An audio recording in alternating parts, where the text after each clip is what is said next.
मेरा नाम सोना है। मेरी शादी 5 साल पहले हुई थी और मेरी एक बेटी थी जिसका नाम रिंकी था। मेरी बेटी बहुत प्यारी और मासूम थी। मेरी शादीशुदा जिंदगी मेरे पति के साथ बहुत अच्छी गुजर रही थी। मेरी शादी मेरे पति के साथ अरेंज मैरिज हुई थी। मेरे घर वालों ने बहुत ही धूमधाम के साथ मेरी शादी करवाई थी। आखिरकार मैं भी अपने माता पिता की इकलौती बेटी जो थी, मुझे ढेर सारा दान दहेज भी दिया था। मैं अपने पति के साथ भोपाल में शिफ्ट हो गई थी क्योंकि उनकी नौकरी वहीं पर थी। मेरे पति मेरा बहुत ख्याल रखते थे। उनकी नौकरी भी अच्छी थी। वो किसी कंपनी में मैनेजर का काम किया करते थे। मेरे ससुराल वाले सारे ही लोग जयपुर में रहते थे। मैं एक हाउसवाइफ थी। शादी के 3 महीने बाद ही मुझे खबर मिली कि मैं माँ बनने वाली हूँ। इस खबर से मेरे पति खुशी के मारे झूम उठे थे। उन्होंने प्रेगनेंसी के दिनों में मेरा पहले से भी ज्यादा ख्याल रखा था। सबसे ज्यादा ख्याल तो वो मेरे खाने पीने का रखते थे और मुझसे घर का ज्यादा काम भी नहीं करवाया करते थे। मुझसे कहते हैं कि तुम आराम किया करो। सुबह वो जल्दी उठकर घर का थोड़ा बहुत काम कर दिया करते थे और ऑफिस से आकर भी रात को बाकी के काम किया करते थे। मैं अपने पति से बहुत खुश थी। मेरी जिंदगी उनके साथ बहुत अच्छी गुजर रही थी। फिर मैंने बेटी को जन्म दिया जिसका नाम हमने बड़े प्यार से रिंकी रखा था। रिंकी को देखकर हम दोनों माता पिता के चेहरे पर मुस्कान आ जाती थी। वही तो हमारी जिंदगी जीने का असल मकसद थी। उसको देखकर हम दोनों जीते थे और उसकी छोटी छोटी किलकारियों पर खुश हुआ करते थे। वो जब खिलखिलाकर हंसती थी तो ऐसा लगता था जैसे हमारे घर में खुशियों की बहार आ गई है, और वो जब रोया करती थी तो उसके रोने की आवाज से पूरा घर गूंज उठता था। हम दोनों पति पत्नी उसकी छोटी सी तकलीफ पर भी तड़प उठते थे। मेरी बेटी से सबसे ज्यादा प्यार मेरे पति करते थे। उन्होंने कभी मेरी बेटी की आंख में आंसू नहीं आने दिया था। मेरी बेटी उनके सामने 6 महीने की हो गई थी। हम उसकी परवरिश बहुत अच्छे से कर रहे थे। मेरे पति हर दूसरे तीसरे दिन अपनी बेटी के लिए कभी नए कपड़े, कभी जूते, तो कभी उसके लिए खिलौने लेकर आया करते थे। हमारे इस छोटे से परिवार में बेहद खुशियां थीं। फिर एक समय ऐसा आया जब ना जाने किसकी हमारी खुशियों को नजर लग गई थी और हमारा पूरा परिवार ही उजड़ कर रह गया। एक एक करके बर्बादियों ने मेरे घर की चौखट को लांघ लिया था। वक्त और हालात सुधारने में कई साल लग गए, लेकिन मुझे नहीं पता था कि मेरी ये खुशियों भरी जिंदगी सिर्फ चंद सालों की है। जैसे ही मेरी बेटी 9 महीने की हुई तो उसके पिता अचानक हार्ट अटैक आने की वजह से इस दुनिया को छोड़कर चले गए। मेरे पति बिल्कुल सेहतमंद थे। उन्हें कोई बीमारी नहीं थी। शायद लोगों की नज़र हमारे परिवार को लग गई थी। मेरे पति को लग गई थी एक ऐसी नज़र जो मेरे पूरे परिवार को खा गई, जिसने मेरी बेटी के सिर से पिता का साया छीन लिया तो मुझे विधवा औरत का रूप दे दिया था। मेरे पति की मौत पर मैं बिलक बिलक कर रो रही थी। मेरी बेटी जो कि अभी मासूम थी, उसे तो ये भी नहीं पता था कि उसका पिता इस दुनिया से जा चुका है। उसे दिन रात अपने पिता के साथ खेलने की आदत हो गई थी। उनकी गोद की आदत हो गई थी। उनकी आवाज़ की आदत हो गई थी। अपने पति के बिना मैं इस बच्चे की परवरिश कैसे करूंगी? बस मैं हमेशा यही सोचती रहती थी। मेरे पति के बिना मेरी जिंदगी बहुत कठिन थी। पति के जाने के बाद ससुराल वाले उनकी क्रियाकर्म पर आए थे, मगर उन्होंने भी मेरी कोई मदद न की। वो लोग अपने बेटे के मरने के बाद मुझसे सारे संबंध खत्म कर गए। मुझे और मेरी बेटी को अपने साथ भी नहीं लेकर गए। मेरे मायके में तो मेरा कोई नहीं था। मेरे भैया भाभी थे, उनके पास मैं जाना नहीं चाहती थी। मैंने सोच लिया था कि मैं किसी की जिंदगी में दखल अंदाजी नहीं करूंगी, किसी को अपनी वजह से परेशान नहीं करूंगी। मैं अपनी बेटी के साथ यहाँ अकेली रह सकती हूँ, अपनी बेटी की अकेली भी परवरिश कर सकती हूँ। ऐसा कहना मेरे लिए आसान था, लेकिन करना बहुत मुश्किल था। मुझे नहीं पता था कि मैं किस तरह से अपनी बेटी की अकेले परवरिश कर सकूंगी। मगर मेरे सारे ही रिश्तेदार मुझे अकेला छोड़कर चले गए थे। किसी ने मुझे 1 रुपये का भी सहारा न दिया था। मेरे पति के क्रियाकर्म के बाद सब लोग मेरे घर से ऐसे गए कि किसी ने पलट कर दोबारा ना तो मुझे देखा और ना ही मेरी बेटी को। ऐसी हालत में मैं अपने रिश्तेदारों से कैसे उम्मीद रख सकती थी? मेरे पति की माँ, जिनको अच्छे से पता था कि उनका बेटा उनकी पोती से कितनी मोहब्बत करता है, वो मुझे अपने घर में जगह न देती, मगर मेरी बेटी के सहारे तो हमें अपने घर बुला ही लेती। लेकिन कहते हैं ना कि इस दुनिया में कोई आपका नहीं होता, आपको अपने लिए खुद ही रास्ते निकालने पड़ते हैं। मेरे पास अपने पति के इस घर के अलावा और कुछ भी नहीं था। मैं सबके जाने के बाद अकेली रह गई थी, लेकिन मेरी बेटी थी जो मेरा साथ दिया करती थी, उसको मैंने बड़ी मुश्किल से पाला था। हर समय हर दिन मुझे अपने पति की याद सताया करती थी। मैं सोचती थी कि मैं क्या करूं, किस तरह से जिंदगी आगे बढ़ेगी। मेरे पति के जो ढोड़े बहुत पैसे मेरे पास रखे हुए थे, उनसे मैं कब तक गुजारा कर सकती थी। लगभग 6-7 महीने तो मेरे पति के दिए हुए पैसों से और घर में मौजूद राशन से गुजर गए थे। लेकिन इतनी महंगाई के समय में आखिर में कब तक अर्जे नष्ट कर सकती थी। मुझे कुछ ना कुछ तो करना था, मगर मेरी बेटी अभी सिर्फ 1.5 साल की ही तो हुई थी। इतनी छोटी बच्ची को ले जाकर मैं नौकरी कैसे कर सकती थी। मैंने फैसला कर लिया था कि चाहे जो हो जाए, नौकरी तो मुझे करनी ही पड़ेगी, अपनी इस बेटी की खातिर और अपनी आगे की जिंदगी की खातिर। मुझे अपनी बेटी का बहुत ख्याल रखना है। ये मेरे पति की मेरे पास आखिरी निशानी है। मेरी बेटी मेरी परछाई थी। जब मेरा जन्म हुआ था तब से ही मेरी कलाई पर एक काले रंग का तिल मौजूद है। बिल्कुल ऐसा ही एक तिल मेरी बेटी की कलाई पर भी मौजूद है, जिससे ये बात साफ साबित होती थी कि रिंकी मेरी बेटी है। मैं मन ही मन खुश होती रहती थी। मैंने आसपास लोगों के घरों में काम करना शुरू कर दिया था। मैं घर के सारे काम बहुत फुर्ती से किया करती थी, इसलिए अपनी बेटी को अपने साथ ले जाती थी और जल्दी जल्दी जिसके घर में जो काम होता है उसे कर लिया करती थी। वो लोग मुझे काम के मुताबिक पैसे दे दिया करते थे। इस तरह मैंने कई घर लगा लिए थे जहां मैं साफ सफाई करने जाती थी। सब लोगों के घरों की अलग अलग टाइपिंग थी। मुझे पैसों के साथ साथ बचा खुचा खाना भी मिल जाया करता था, और कुछ लोग मुझ पर और मेरी बेटी पर तरस खाकर हमें अपने पुराने कपड़े भी दे दिया करते थे। मैं अपनी किस्मत पर बहुत रोती थी कि मैं अपने पति के होते हुए कितनी ऐशो आराम की जिंदगी गुजार रही थी। मेरी बेटी, जिसकी छोटी सी मुस्कान पर मेरा पति खुश हो जाता था और अपनी बेटी के लिए न जाने कितना ढेर सारा सामान लेकर आया करता था।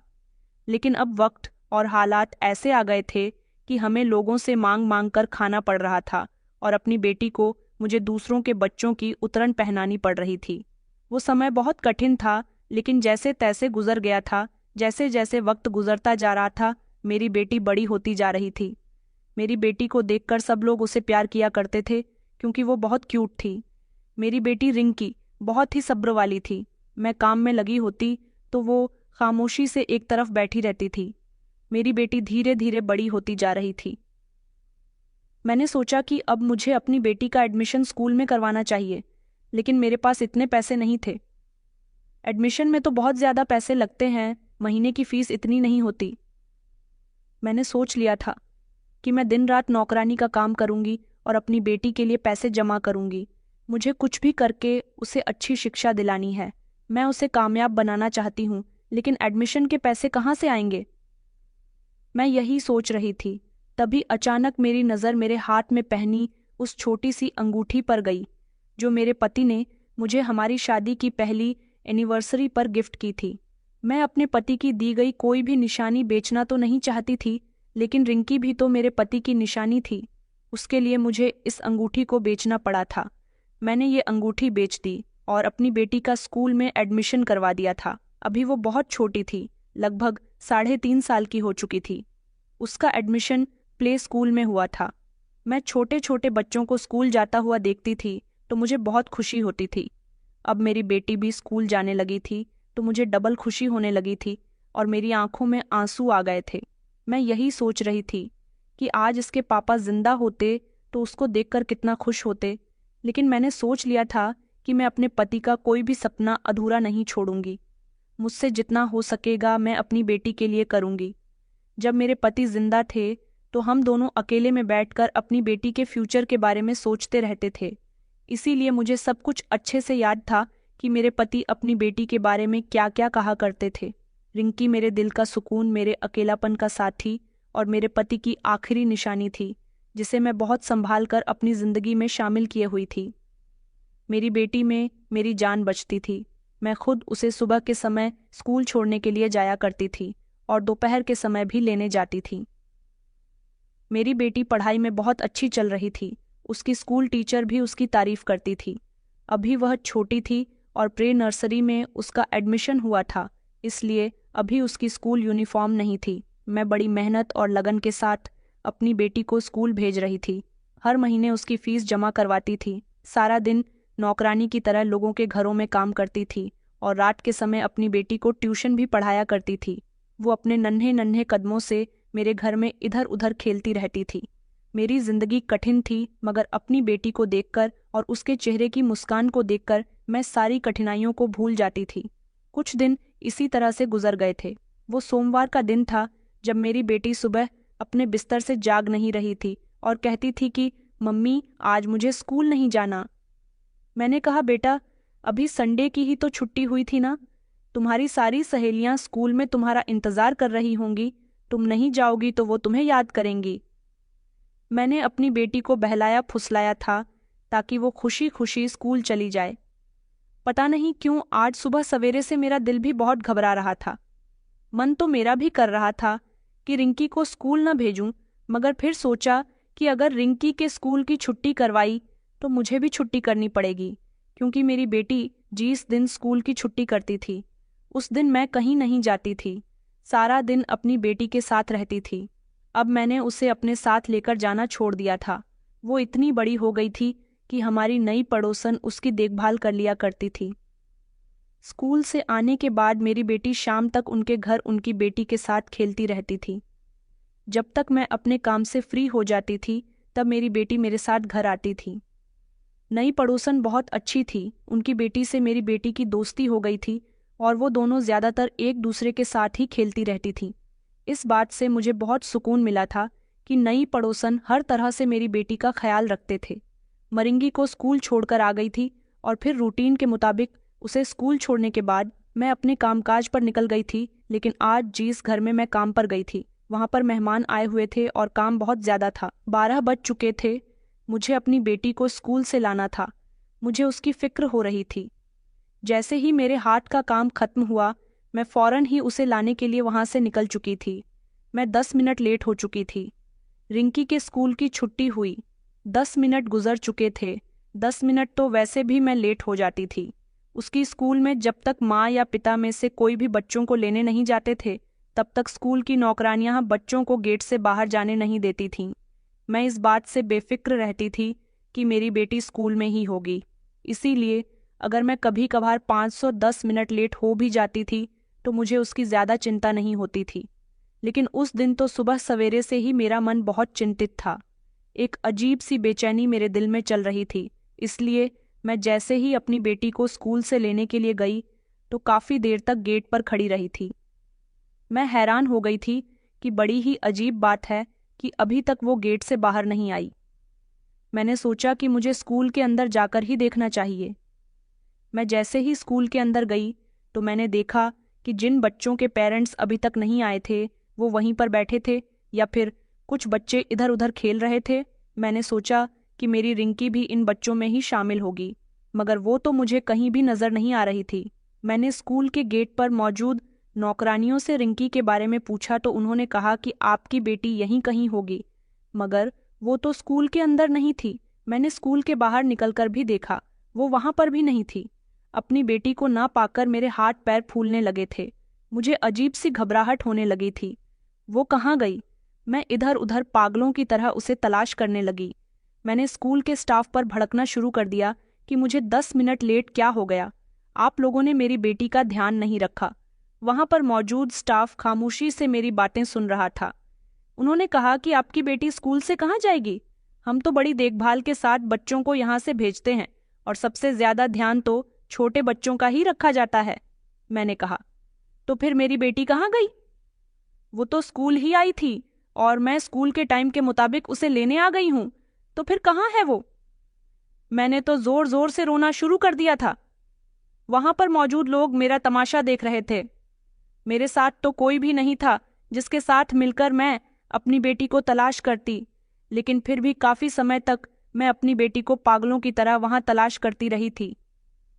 पूरे स्कूल में मेरी बेटी को ढूंढ लिया गया था। मेरी बेटी कहीं भी नहीं मिली थी। अब मेरे पास पुलिस के पास जाने के अलावा कोई दूसरा रास्ता नहीं था। मेरी बेटी को गायब हुए 6 घंटे गुजर गए थे। मैंने पुलिस को बताया कि सुबह मैं खुद उसे स्कूल छोड़कर आई थी, लेकिन जब मैं छुट्टी पर उसे लेने गई तो वो वहाँ पर मौजूद नहीं थी। उसकी क्लास के साथ वाले बच्चों ने बताया कि वो उनके साथ क्लास में थी, लेकिन छुट्टी पर वो कहाँ गई किसी को पता नहीं चला। स्कूल के बाहर लगी सीसीटीवी फुटेज में देखा गया था कि वो स्कूल से बाहर निकल गई थी, लेकिन उसके बाद वो कहाँ गई उसका कुछ पता ही नहीं चल पा रहा था। पुलिस उसे ढूंढ रही थी। मेरी मासूम बच्ची कहाँ होगी, किस हाल में होगी, मेरी कुछ समझ नहीं आ रहा था। मैं तो पागल हो चुकी थी। रो रो कर मेरा बुरा हाल हो गया था। बस मैं भगवान से प्रार्थना कर रही थी कि कहीं से भी मेरी बेटी वापस आ जाए। मुझे उसकी बहुत चिंता हो रही है। पता नहीं वो खुद कहीं चली गई है या फिर किसी ने उसे किडनैप कर लिया। भगवान जाने मेरी बेटी के साथ क्या हो रहा है। ऊपर वाला मेरी रिंकी की रक्षा करें। इसी तरह से रोते धोते 3 दिन गुजर गए थे, लेकिन मेरी बेटी का अभी तक कोई पता नहीं चल सका था। पुलिस वाले कहने लगे कि हमने आपकी बेटी को हर तरफ तलाश कर लिया, अभी तक हमें आपकी बेटी का कहीं से भी कुछ पता नहीं चल सका। जैसे ही हमें आपकी बेटी के बारे में कुछ पता चलेगा, हम आपको फौरन ही खबर करेंगे। मेरा दिल टूट चुका था। मैं अपनी बेटी को दिन रात याद कर रही थी, उसकी फिक्र में सब कुछ भूल चुकी थी। एक वही तो मेरे अकेलापन का साथी थी। बस मेरे ऊपर वाले से यही प्रार्थना थी कि मेरी बेटी जल्द से जल्द मेरे पास आ जाए।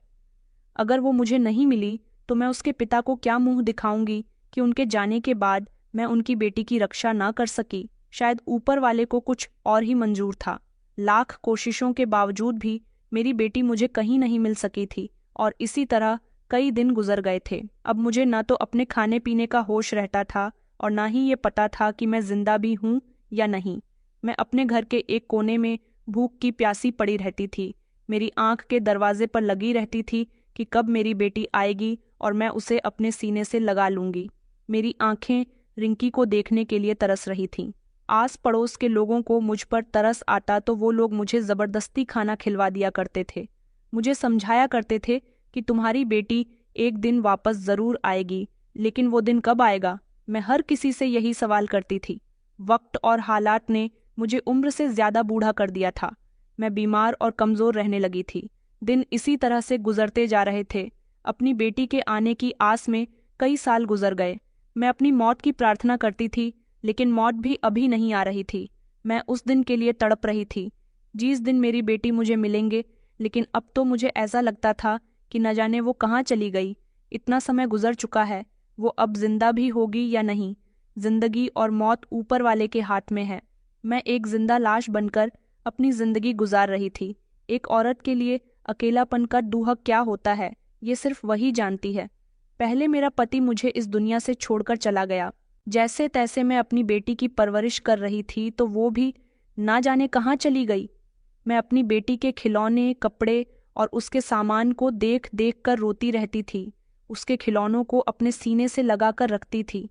उसके कपड़ों को और उसके छोटे मोटे सामान को मैंने बहुत संभाल कर रखा हुआ था।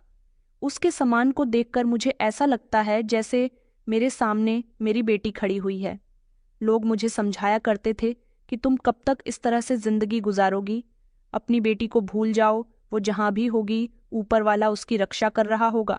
अब तुम अपने आप को नुकसान पहुंचाओगी तो कैसे चलेगा? लेकिन मैं तो बस यही सोचकर रोती थी कि कहीं मेरी रिंकी किसी परेशानी में ना हो, कहीं फंसी हो। वो मासूम है, छोटी है। वो बच्ची तो अभी ज्यादा कुछ जानती भी नहीं थी।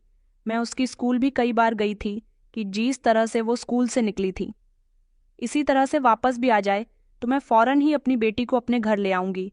लेकिन स्कूल जाने का भी कोई फायदा नहीं हुआ। पुलिस के पास भी रोज जाया करती थी। पुलिस वाले भी यही कहकर मुझे वापस भेज दिया करते थे कि जैसे ही हमें कुछ पता चलेगा हम आपको ज़रूर बताएंगे। मगर मेरी बेटी का कुछ पता नहीं चल सका, और अब मैंने आज छोड़ दी थी कि रिंकी मुझे कभी मिलेंगे। मैं सारा दिन अपने घर में अकेली रहती थी, अपनी बेटी के कपड़ों और उसके खेल खिलौनों से बातें करती रहती थी। मुझे ऐसा लगता था जैसे रिंकी मेरे पास ही घर में मौजूद है। मैं रात को सो जाती तो मुझे उसकी आवाज़ें सुनाई देती थीं, लेकिन ऐसे कब तक चल सकता था? अब मुझे अकेलापन काट खाने लगा था। इसलिए मैंने फैसला किया कि मैं जैसे लोगों के घरों में पहले काम किया करती थी, ऐसे ही काम करने चली जाया करूंगी, ताकि मेरा दिन तो जैसे तैसे गुजर जाएगा। मुझे ज़्यादा अकेलापन महसूस नहीं होगा। पता नहीं मेरी जिंदगी कब तक की है, लेकिन जितनी भी है उसे मैं इस तरह से बर्बाद न करूं। यही सोचकर मैंने कई सालों तक फिर से लोगों के घरों में काम किया था, लेकिन हर दिन मेरे दिल में अपनी बेटी की याद उसी तरह से बसी हुई थी। इसी तरह लगभग 17 साल गुजर गए थे। मेरी उम्र भी अब काफ़ी हो गई थी। लोगों के यहाँ काम करके, उनके दिए हुए कपड़े पहनकर और उनका दिया हुआ खाना खाकर मेरी जिंदगी का इतना हिस्सा कट चुका था। अब सोचा था कि थोड़ी जिंदगी और बची हुई है। क्या पता मैं किस दिन इस दुनिया से चली जाऊं। शरीर में बेहद कमजोरी थी। बुढ़ापे ने मुझे घेर लिया था। कहते हैं कि उन लोगों पर बुढ़ापा थोड़ी देर से आता है जिनका दिल खुशियों से भरा हुआ होता है, लेकिन जिनका दिल दुखों से भरा हुआ होता है, उनकी उम्र से पहले ही बुढ़ापा उन पर आ जाता है। मेरे साथ भी कुछ ऐसा ही हुआ था। मेरी उम्र से पहले मुझ पर बुढ़ापा आ गया था, जिसने मुझे बेहद कमज़ोर कर दिया था। मैं लाचार हो चुकी थी, लेकिन फिर भी अपनी ज़िंदगी गुजारने के लिए जितना हो सकता उतना कर रही थी। एक दिन मुझे एक नए घर में काम मिला था। यहाँ पर मुझे सिर्फ झाड़ू बर्तन करने के लिए ही बुलाया गया था। मैं उनके घर ज़्यादातर शाम के टाइम में ही जाया करती थी। इस घर की मालकिन बहुत अच्छी थी। उनके 3 बेटे थे और 3 ही बहुएं भी थीं। मालकिन की आदत बहुत अच्छी थी। एक दिन मैं सफाई लगा रही थी जब मालकिन कहने लगी कि सोना, मुझे ऐसा लग रहा है जैसे आज तुम्हारी तबीयत ठीक नहीं है। अगर तुम चाहो तो मैं तुम्हें पैसे दे दूंगी, तुम दवाई ले आना। मैंने कहा, मालकिन, मेरी तबीयत बिल्कुल ठीक है। दरअसल गम और सदमे ने मुझे निढाल कर दिया है। उन्होंने कहा, अच्छा ठीक है, मुझे तुमसे कहना था कि आज तुम जल्दी घर मत जाना। आज मेरे बड़े बेटे के दोस्त खाने पर आ रहे हैं। दरअसल उसके दोस्त की नई नई शादी हुई है, इसलिए उसने अपने दोस्त और उसकी पत्नी को खाने पर इनवाइट किया है। खाना तो चेफ बना देंगे, लेकिन बाकी कामों के लिए मुझे तुम्हारी ज़रूरत पड़ेगी। मैंने मालकिन से कहा था कि मालकिन, मैं देर से चली जाऊंगी। मालकिन को मेरे हाथ का काम बहुत पसंद आता था। वो मेरी बहुत फिक्र भी करती थी। मुझे लगा कि यहाँ काम करना बिल्कुल ठीक है। मैं ज़्यादातर अपने काम में लगी रहती थी और जब तक जाती तो बाहर दरवाजे के पास आकर एक कोने से लेकर बैठ जाती थी। इस घर में ज़्यादा नौकर नहीं थे, बहुत कम ही नौकरानियां थीं। घर भी ज़्यादा बड़ा नहीं था, इसलिए मुझे यहाँ काम करने में किसी तरह की परेशानी का सामना नहीं करना पड़ता था।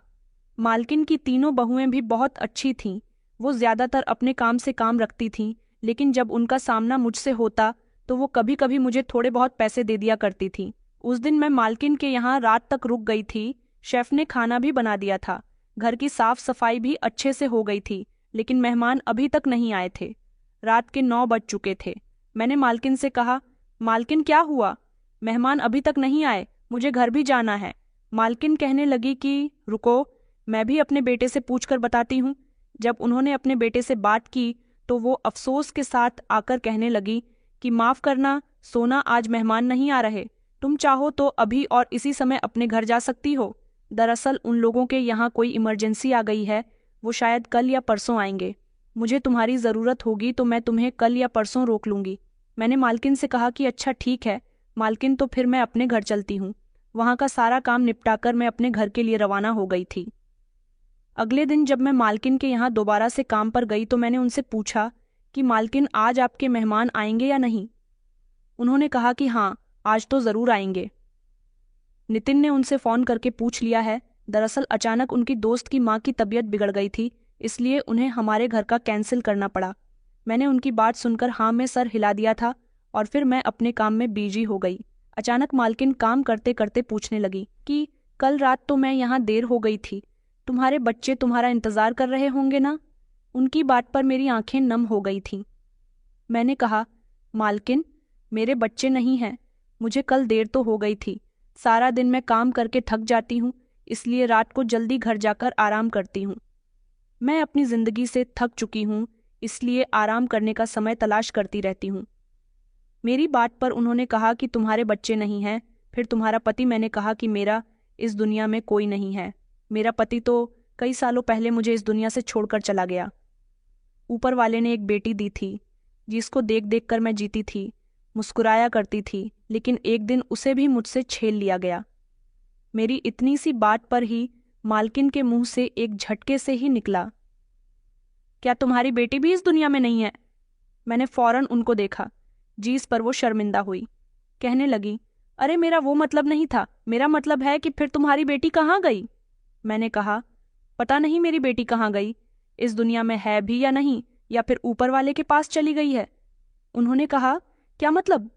मैंने अपनी साड़ी के पल्लू से आंसू साफ करते हुए उनको बताया कि एक दिन वो स्कूल गई थी और फिर जब छुट्टी के समय मैं उसे लेने के लिए गई तो उसका कुछ पता नहीं चला। इस बात को तकरीबन 17 साल गुजर चुके हैं। आज तक मुझे अपनी बेटी नहीं मिली। उसी की याद में तो मैं ऐसी हो गई हूँ। इतना कहकर मैं फूट फूट कर रोने लगी थी। मालकिन ने मुझे तसल्ली दी और कहने लगी कि तुम फिक्र मत करो, तुम्हारी बेटी को कुछ नहीं हुआ होगा, ऊपर वाला तुम्हें तुम्हारी बेटी से जरूर मिलवा देगा। मैंने मालकिन की तरफ देखकर कहा, लेकिन मालकिन, अगर वो इस दुनिया में नहीं हुई तो मैं कैसे अपनी बेटी से मिलूंगी? तो उन्होंने कहा कि तुम हमेशा ऊपर वाले से प्रार्थना करती हो ना, अपनी बेटी की सलामती की। मैंने कहा, जी मैं तो हर दिन अपनी बेटी के लिए प्रार्थना करती हूँ कि वो हमेशा खुश रहे, वो जहां भी हो हमेशा सलामत रहे। उन्होंने कहा, तो फिर तुम्हारी बेटी बिल्कुल ठीक और सही सलामत होगी, क्योंकि एक माँ जब अपने बच्चों के लिए प्रार्थना करती है तो ऊपर वाला उसे कभी भी खाली नहीं जाने देता, उसके बच्चों की हमेशा रक्षा करता है। तुम फिक्र मत करो, अगर तुम्हारी बेटी इस दुनिया में है तो वो जरूर तुम्हें मिलेंगे। मालकिन ने मुझे तसल्ली दिलाई थी। मालकिन ने जीतने भी शब्द कहे थे। ऐसा सिर्फ उन्होंने ही नहीं बल्कि ना जाने कितने लोगों ने मुझसे कहा था, लेकिन मेरा दिल नहीं मानता था। मेरा दिल कहता था कि पता नहीं वो कौन सा समय आएगा जब मेरी बेटी मेरी आंखों के सामने होगी और मैं उसे अपने सीने से लगाऊंगी। उस दिन मुझे अपनी बेटी की बहुत याद आ रही थी, क्योंकि काफी समय बाद किसी को मैंने अपनी बेटी के साथ हुए हादसे के बारे में बताया था। शाम का समय हुआ तो मालकिन कहने लगी कि मेहमान आ रहे हैं, सारा इंतजाम बहुत अच्छे से करना। मैंने उन्हें तसल्ली दिलाई कि मैं साफ सफाई का बहुत ख्याल रखूंगी, सब कुछ ठीक होगा। रात के लगभग 9 बजे के समय मालकिन के घर एक नया शादीशुदा जोड़ा खाने पर आया था। लड़की बहुत ही सुंदर थी, लड़का भी अच्छा था। वो लोग पहले तो काफी देर तक बातचीत करते रहे। उनका चाय नाश्ता हुआ। फिर उसके बाद लगभग 10:30 बजे के समय उन सब लोगों ने डिनर किया। जब वो लोग खाना खा चुके तो मैं और मेरे साथ की दूसरी नौकरानी खाने की टेबल से बर्तन उठाने के लिए जैसे ही पहुंचे तो मेरी नज़र उस नई नवेली दुल्हन की कलाई पर गई जो यहाँ पर मेहमान के तौर पर आई हुई थी। मैं तो उसकी कलाई को देखकर दंग ही रह गई थी। 1 मिनट के लिए मैं वहां पर जमकर रह गई थी। मैंने गौर से उसकी कलाई को देखा और फिर अपनी कलाई पर देखा। उसकी कलाई पर बिल्कुल वैसा ही तिल था जैसा मेरी कलाई पर था, और ऐसा ही तिल मेरी बेटी की कलाई पर भी था। कहीं ये मेरी बेटी रिंकी तो नहीं? ये सोच आते ही मेरे दिमाग में एक अजीब सी हलचल होने लगी।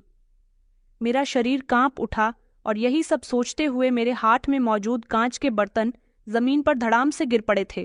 वो बर्तन जमीन पर गिरते ही एक जोरदार आवाज आई थी और वो चुरा चुरा हो चुके थे। वहां पर मौजूद सारे ही लोगों ने एक झटके से मेरी तरफ देखा था, लेकिन मैं अपने होश में ना रही। मैं फौरन ही दौड़कर उस लड़की की तरफ गई। उसने आंधी बाजू का ब्लाउज पहना हुआ था जिसमें उसकी कलाई साफ साफ नजर आ रही थी। मैंने झटके से उसकी कलाई पकड़ ली और कहा कि रिंकी, मेरी बेटी तुम कहाँ थी? मैंने उसके चेहरे पर हाथ लगाया तो वो पीछे हो गई। उसके पति ने भी उसे थाम लिया और कहने लगा, ये क्या हो रहा है? इतने में ही मालकिन भी बोल पड़ी और कहने लगी कि सोना, ये तुम क्या कर रही हो? मैंने कहा, मालकिन, मालकिन, ये मेरी बेटी है। रिंकी, देख ये मेरी बेटी है। रिंकी बेटा, तुम कितनी सुंदर हो गई हो, तुम मेरी बेटी हो बेटा, तुम मुझसे दूर क्यों हो रही हो? वो मुझे अजीब सी नजरों से देख रही थी और घबरा रही थी, मुझसे पीछे हटने की कोशिश कर रही थी। मैंने कहा, बेटा मुझसे दूर मत जाओ, मैं तुम्हारी माँ हूँ, तुम्हारी सगी माँ, जिसने तुम्हें जन्म दिया। इतने में ही मालकिन का बेटा नितिन कहने लगा, मम्मा ये औरत क्या कर रही है? देखिए भाभी घबरा रही है। उसने कहा, भाभी चलिए हम लोग दूसरे रूम में बैठते हैं, लगता है ये तो सटिया गई है। मैं जल्दी से दौड़कर फिर से उसके करीब गई और कहा कि नहीं बेटा, मेरी बात का यकीन करो, मैं तुम्हारी माँ हूँ। अगर तुम्हें मेरी बात का यकीन नहीं आता तो देखो, तुम्हारी कलाई पर जो तिल का निशान है, ऐसा ही तिल मेरी कलाई पर भी है। देखो, मेरी बेटी 4 साल की थी जब स्कूल से कहीं खो गई थी। बेटा तुम ही हो वो जब तुम यहाँ आई थी तो तुम्हें देखते ही मेरी आंखों में एक अजीब सी चमक आ गई थी। मुझे ऐसा लगा था जैसे तुमसे मेरा कोई पुराना रिश्ता है, और अब तुम्हारे हाथ पैर मौजूद ये तिल देखकर मुझे पक्का यकीन हो गया कि तुम मेरी वही खोई हुई बेटी हो जो 17 साल पहले खो गई थी। अभी तक वो बेचारी कुछ नहीं बोल रही थी, लेकिन अब उसने नजर उठाकर मुझे देखा और कहने लगी, व्हाट नॉनसेंस। इतना कहकर वो अपने पति के साथ आगे बढ़ गई। मैं अभी उसे नम आंखों से देखती रह गई थी जब मालकिन ने मुझे बाजू से पकड़कर झटका मारा और कहने लगी कि सोना, तुम पागल हो गई हो क्या? तुम्हारी हिम्मत कैसे हुई हमारे मेहमानों से इस तरह की बात करने की? वहां पर मालकिन की बहू भी खड़ी हुई थी। उन्होंने कहा, मम्मी जी देखिए तो बेचारी रितिका को इसकी हालत कितनी खराब हो गई है। वो भी हमारे बारे में सोच रही होगी कि हमने कैसे कैसे नौकरों को रखा हुआ है। मालकिन के चेहरे पर गुस्सा नजर आ रहा था और उनकी बहू के चेहरे पर भी। मालकिन ने कहा कि आइंदा तुम हमारे मेहमानों के साथ ऐसी बदतमीजी मत करना। मैंने कहा, मालकिन मैं सच कह रही हूँ, ये मेरी ही बेटी है। अभी मैं मालकिन से इस बारे में बात कर ही रही थी कि वो लड़की दोबारा से वहां आ गई। उसने मालकिन की तरफ देखकर कहा कि आंटी, हम लोग चलते हैं, मेरी तबीयत ठीक नहीं है। इतने में ही मालकिन का बेटा नितिन कहने लगा कि माँ, आपकी नौकरानी की ऐसी हरकत की वजह से भाभी को अपनी तबीयत ठीक नहीं लग रही। आकाश और भाभी यहाँ से जा रहे हैं, सारा मूड ही खराब कर दिया आपकी इस नौकरानी ने। मैंने उनके सामने हाथ जोड़ दिया और कहा कि बेटा, तुम्हें मेरी ममता पर भरोसा नहीं है? हाँ, तुम्हें भरोसा होगा भी कैसे, क्योंकि तुम तो 4 साल की थी जब तुम मुझे जानती थी। लेकिन मैं तुम्हारी माँ हूँ। एक माँ अपनी औलाद को कभी पहचानने में गलती नहीं कर सकती और ना ही उसे भूल सकती है। वो लड़की कहने लगी कि आपके पास क्या सबूत है कि मैं आपकी बेटी हूँ? मैं इस शहर के सबसे बड़े बिजनेसमैन की बेटी हूँ, जिन्होंने बचपन से लेकर अब तक मुझे पाला है और अपने ही हाथों से मेरी शादी भी आकाश के साथ की है। इतने में ही उसका पति आकाश कहने लगा कि हाँ, जब आप इतने यकीन के साथ कह रही हो कीर्तिका आपकी बेटी है, तो फिर कोई सबूत दिखाइए ताकि हमें भी यकीन हो सके। मैंने कहा, मेरे पास मेरी ममता के अलावा कोई दूसरा सबूत नहीं है। हाँ, एक ये सबूत है कि इसकी कलाई पर मौजूद तिल बिल्कुल वैसा ही है जो बचपन में मेरी बेटी की कलाई पर था और मेरी कलाई पर भी है। इस बात पर उसका पति हंसने लगा और कहने लगा कि तिल तो इंसान की बॉडी पर कहीं भी हो सकते हैं, इसका मतलब ये नहीं कि उनका एक दूसरे से कोई ना कोई कनेक्शन हो। मैंने रोते हुए कहा, लेकिन तुम्हारी पत्नी का मेरे साथ बहुत गहरा कनेक्शन है। मैंने उसे जन्म दिया है। मैं अपनी बेटी को पहचान गई हूँ। यही मेरी रिंकी है जो आज तुम्हारी पत्नी है। मैंने कहा कि अच्छा, तुम लोगों को मेरी बात पर यकीन नहीं आता। मैं धीरे धीरे चलती हुई रितिका के पास गई और उससे कहा कि तुम मुझे अपने जन्म के समय से लेकर अपनी 4 साल की आयु तक की कोई फोटो लाकर दिखाओ, तब मैं मान लूंगी कि तुम मेरी बेटी नहीं हो। तुम्हारे पास तुम्हारे जन्म की कोई तो तस्वीर होगी जो तुम्हारे माता पिता के पास मौजूद होगी। वो मेरी बात सुनकर गहरी सोच में पड़ गई। मालकिन का बेटा नितिन कहने लगा, हाँ हाँ भाभी, आपके पास आपके बचपन की फोटो होगी ना, वो लाकर इनको दिखा देना ताकि इनका वहम खत्म हो जाए। मैंने बड़े ही गुरूर और घमंड के साथ कहा कि तुम्हारे पास तुम्हारे जन्म के समय की एक फोटो नहीं होगी बेटा, क्योंकि वो तस्वीरें, वो यादें वुलम हैं तो तुमने मेरे साथ बिताए थे और अपने पिता के साथ वो फोटो मेरे पास है। यहाँ तक कि जब तुम 3 साल की थी तब का फोटो भी मेरे पास मौजूद है। उसने कहा कि अच्छा ठीक है, मैं इस बारे में अपने पेरेंट्स से बात करूंगी और आपको अपने जन्म का फोटो लाकर दिखाऊंगी जो मेरे पेरेंट्स के साथ होगा। मैंने कहा, हाँ बेटा ठीक है, तुम मुझे लाकर दिखा देना, मगर याद रखना कि तुम मेरी ही बेटी हो। उस दिन तो वो वहां से चली गई थी। मालकिन के घर में मैं काम कर रही थी, लेकिन कोई भी मुझसे ढंग से बात नहीं कर रहा था। सबको यही लग रहा था कि मैं झूठ बोल रही हूँ और मैंने उनके घर आए मेहमानों की बेइज्जती की है। 2-3 दिन के बाद रितिका की तरफ से मुझे कोई खबर नहीं मिली, तो मैं उसके घर का पता पूछते हुए खुद ही उसकी ससुराल चली गई थी। मैं नितिन साहब के पैरों में गिर गई और उनसे रो रो कर कहने लगी कि एक बार ये बात क्लियर हो जाए। कृतिका मेरी बेटी नहीं है तो मैं खुद यहाँ से काम छोड़कर चली जाऊंगी और फिर कभी दोबारा आप लोगों को मेरी शक्ल देखने को भी नहीं मिलेंगे। मालकिन को मुझ पर तरस आ गया। उन्होंने कहा, बेटा एक बार इसको रितिका से मिलवा दो। मैं नितिन साहब के साथ रितिका की ससुराल चली गई थी। जो सिर्फ बाकी लोगों के लिए रितिका थी, मगर मेरी रिंकी थी। जब मैं वहां गई तो मैंने देखा कि वो अपनी जिंदगी बड़े ऐशो आराम के साथ गुजार रही है। उसका घर बहुत बड़ा था। नितिन साहब ने अपने दोस्त से इस बारे में बात की और फिर रितिका को बुलाया गया। मैंने कहा, बेटा, तुमने मुझे तुम्हारे माता पिता के साथ अपने बचपन की तस्वीरें नहीं दिखाई। मेरी बात सुनकर वो घबरा गई और कहने लगी कि आप थोड़ी देर इंतज़ार कीजिए, मैं अपने मम्मी पापा को यहाँ बुला लेती हूँ। थोड़ी देर इंतज़ार करने के बाद उसके माता पिता वहाँ आ गए थे। मैं एक तरफ खड़ी हुई थी, मेरी आंखों में आंसू थे, दिमाग में तकलीफ थी और दिल में ये यकीन था, कीर्ति कहीं मेरी रिंकी है। जब वो लोग वहाँ आए तो उनको पूरी बात बताई गई। रितिका की माँ कहने लगी कि तुम पागल हो गई हो क्या? ये किस तरह का इल्ज़ाम हम पर लगाया जा रहा है? तुम्हारा मतलब है कि रितिका तुम्हारी बेटी है? ऐसा नहीं हो सकता। रितिका मेरी बेटी है। मैंने कहा, मालकिन आप क्यों झूठ बोलती हो? अपने दिल पर हाथ रखकर और अपनी बेटी के सर पर हाथ रखकर इसकी कसम खाकर कहिए कि क्या सच में आपने इसे जन्म दिया है? दूसरी ही तरफ मैंने उसके पिता की तरफ देखकर कहा, क्या आप भी इस बात की कसम खा सकते हैं कि ये आपका खून है? देखिए, मैं आपके आगे हाथ जोड़ती हूँ, आपके पैर पकड़कर आपसे विनती करती हूँ कि जो भी सच है प्लीज बता दीजिए। मेरी बातें सुनकर उसके माता पिता शर्मिंदा हो गए थे।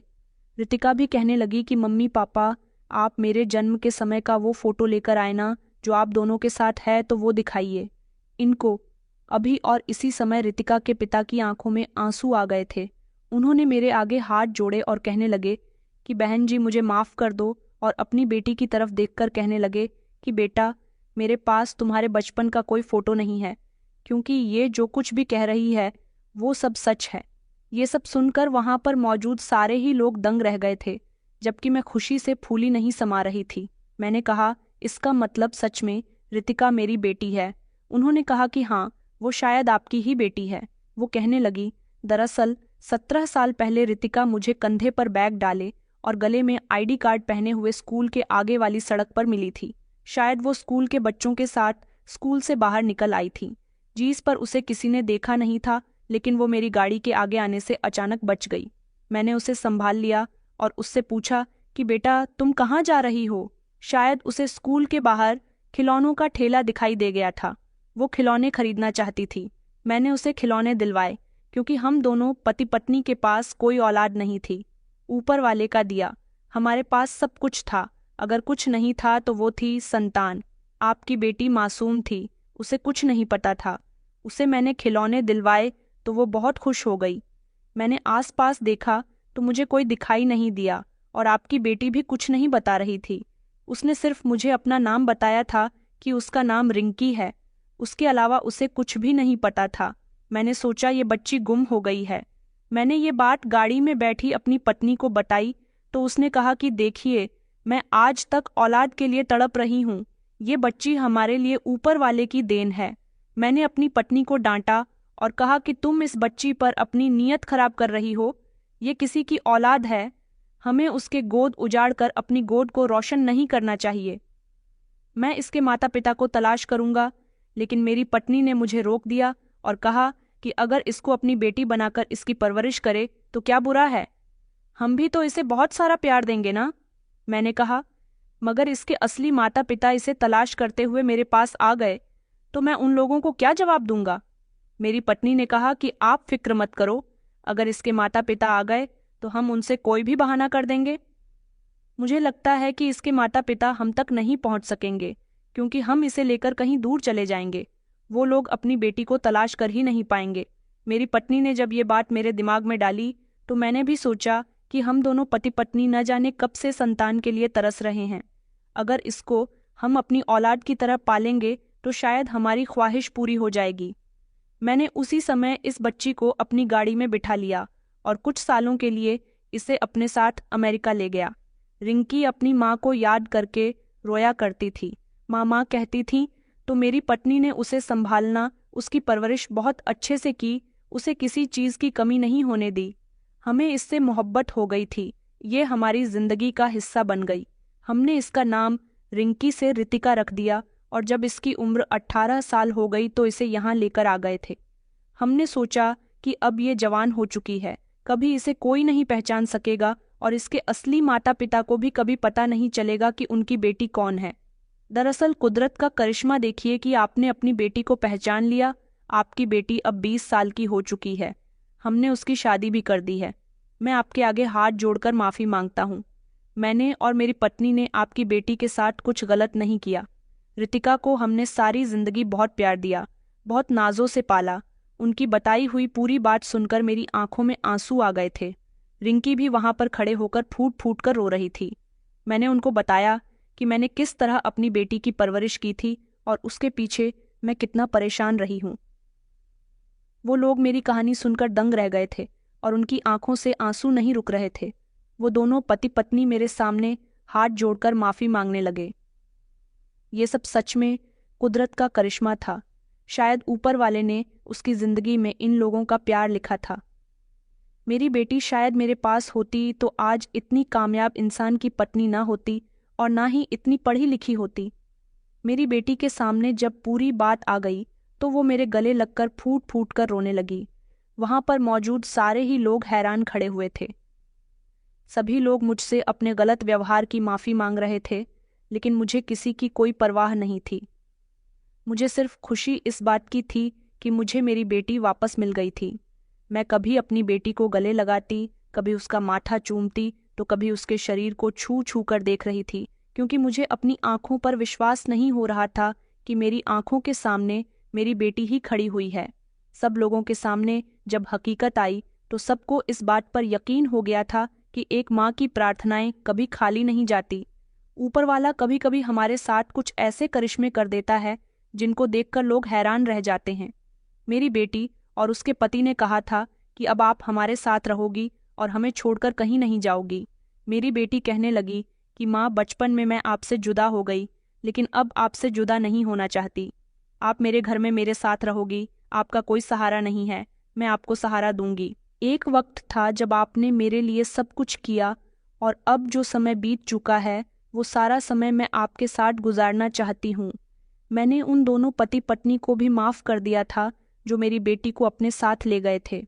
मेरी बेटी ने कहा कि वो अपने माता पिता को भी कभी नहीं भूल सकती, क्योंकि उन्होंने उसकी परवरिश में कोई कमी नहीं छोड़ी और वो मुझे भी नहीं भूल सकती। इस तरह उसकी दो दो माँ हो गई थीं। मेरे दामाद के माता पिता इस दुनिया में नहीं थे। वो अकेले ही अपने घर में रहता था। उसने मुझे अपने घर में जगह दे दी और आज मैं अपनी बेटी के साथ उसके घर में रहती हूँ। मेरी बेटी और मेरा दामाद मेरा बहुत ख्याल रखते हैं। अब मुझे अपनी बेटी के साथ साथ दामाद के रूप में ऊपर वाले ने एक बेटा भी दे दिया था, जो मेरा अपनी माँ की तरह ख्याल रखता था। आज मैं ऊपर वाले के किए गए फैसलों पर बहुत होश हूँ। वो जब चाहे इंसान की झोली भर सकता है और जब चाहे उसकी झोली खाली भी कर सकता है। मैं बहुत होश हूँ। ऊपर वाले ने मुझसे मेरी जिंदगी के जितने भी रंग छीन लिए थे, वो सारे ही रंग मेरी बेटी और दामाद के आ जाने से मेरी जिंदगी में भर गए और मेरी जिंदगी फिर से रंगीन हो गई। तो दोस्तों, उम्मीद करती हूँ आपको हमारी कहानी पसंद आई होगी।